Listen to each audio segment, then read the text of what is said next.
大家好，我係魏醫師。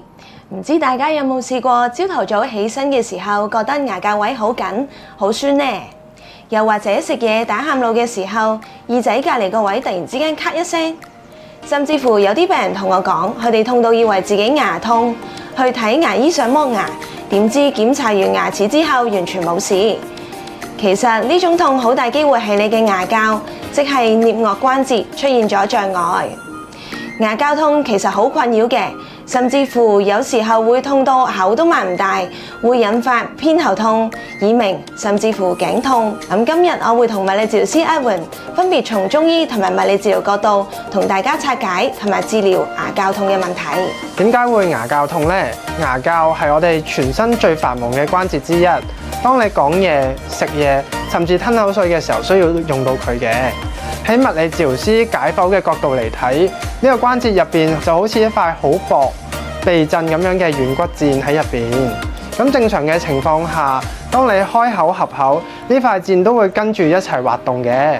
咁如果你平時有一啲壞習慣，例如單邊嘅咀嚼啦，中意咬啲硬嘢，例如一啲牛筋啦、硬嘅肉類啦，或者果仁等等，甚至你長時間做一啲托腮嘅動作、低頭睇電話，都會導致一個頭喺前傾嘅姿勢，令到你頸部嘅肌肉拉扯到下巴嘅。呢啲壓力會令到呢塊軟骨墊移位，或者令到周邊肌肉發炎。當你開口嗰陣，移位嘅軟骨同骨頭摩擦，就會發出嗰種好令人心煩嘅咔咔聲。而喺中醫角度，牙骹呢個位置就係屬於胃經同埋膽經經過嘅地方。我哋臨床發現好多牙骹痛嘅病人其實都有一個共通點，就係壓力都係比較大嘅。中醫就話肝氣鬱結，當個人緊張、焦慮，又或者長期都唔夠瞓嘅時候，身體會處於一個防禦嘅狀態，你會不自覺咁樣咬牙切齒。尤其係瞓覺嘅時候咧，都會係咁磨牙嘅。長期落嚟都會好容易形成牙骹痛㗎。又或者如果平時飲食比較多辛辣煎炸、打邊爐之後形成咗胃火，即係熱氣，都會導致胃火上炎，引起牙骹痛。而呢一類嘅牙骹痛，除咗擘大口有困難之外，平時都仲會有口氣、胃脹、胃氣、生痱滋等等嘅熱氣嘅症狀。所以中醫睇牙骹痛，唔單止係睇嗰個位，仲要睇埋你嘅情緒同埋體質，整體咁樣去調理嘅。咁物理治療會點樣醫牙骹痛呢？我哋嘅目標係鬆解肌肉同埋糾正結構。首先，我哋會檢查邊一嚿肌肉最緊，最常見嘅係咀嚼肌 masseter 同深層嘅翼外肌。我哋會用專門嘅手法去鬆解呢啲筋膜。咁除咗筋膜鬆解之外咧，放鬆三叉神經都會有好大嘅幫助。咁當鬆完肌肉同埋神經之後，嗰個關節開合就會順好多㗎啦。咁另外，如果關節真係卡住咗，我哋會用關節鬆動術。用輕柔嘅力量去將你個牙骹引導翻去正確嘅滑動軌跡，減少摩擦同發炎。中醫喺牙骹痛嘅治療入邊就強調通經活絡同埋消炎止痛。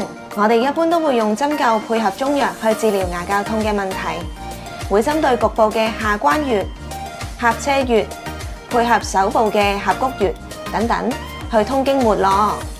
針灸可以令到深層肌肉產生反應，令到繃緊嘅筋膜即時放鬆，喺消炎止痛方面嘅效果非常明顯嘅。如果病人係因為壓力大、胃火或者牙骹痛反覆發作，我哋仲會配合中草藥去調理，例如用一啲疏肝、養血、柔肝嘅藥方，幫你去放鬆全身嘅神經，令你瞓覺嗰陣下巴唔好咁容易再出力，從源頭解決問題。依家教大家3個簡單嘅動作去鬆解個牙骹。平時喺屋企或者 office 都可以幫自己救急㗎。咀嚼肌嘅定點放鬆，用2隻手指按住耳仔前面，咬牙嗰陣凸起嗰嚿肌肉，揾到最痛嗰點按住，然後輕輕咁開合口10次。第2個動作係用脷尖頂住上顎嘅開口，將條脷尖頂住上排牙齒後面嘅位置。維持脷尖唔離開，然後慢慢開口到一半。呢個動作可以強迫你嘅牙骹喺一個正確嘅軌跡開合，防止軟骨再次被摩擦嘅。第3係下巴收回嘅運動。第一啦，要保持身體直啦，好似想收雙下巴咁樣將個頭微微向後移。呢個動作可以放鬆到扯住牙骹嘅頸部肌肉。除咗做治療同埋運動之外，生活習慣都要改嘅。食嘢記得要兩邊咀嚼，唔好淨係用死一邊。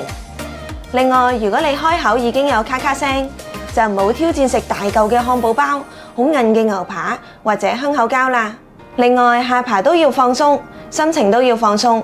如果你發現自己經常都不自覺咁樣咬緊牙關，就要提住自己舌頂上顎，牙齒分開，呢個先係最健康嘅姿勢嚟嘅。牙骹痛雖然唔會致命，但痛起上嚟真係會食唔到嘢、瞓唔到覺。如果你都試過呢幾招冇改善嘅話，記得要揾專業嘅人士幫你檢查清楚。咁我哋下條片見啦，拜拜！如果你覺得今條片有幫到你，記得俾個 like、share 俾身邊有需要嘅朋友，同埋 subscribe 我哋個 channel。Mana Healthcare 之後仲會有更多健康資訊同大家分享，希望可以成為你維持健康路上嘅好同伴。我哋下條片見啦！